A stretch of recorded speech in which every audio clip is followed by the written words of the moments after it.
कि हकीकत यह है कि जितने भी अयोध्या के मंदिर रहे हैं वो ज़्यादातर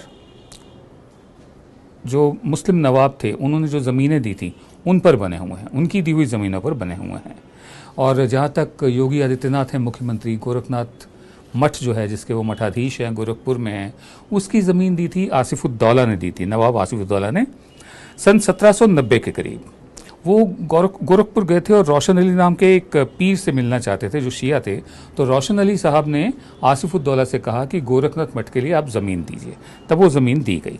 सन 2007 में इंडियन एक्सप्रेस में लिखा था कि महंत अवैधनाथ जो मौजूदा योगी आदित्यनाथ हैं उनसे पहले जो थे मठाधीश, उन्होंने एक पब्लिक मीटिंग करी थी शहजादा अंजुम कादर का खैर मकदम करने के लिए, उनका स्वागत करने के लिए, क्योंकि उनके पुरखे आसिफुद्दौला ने ये ज़मीन दी थी। और दिग्विजय नाथ जो महंत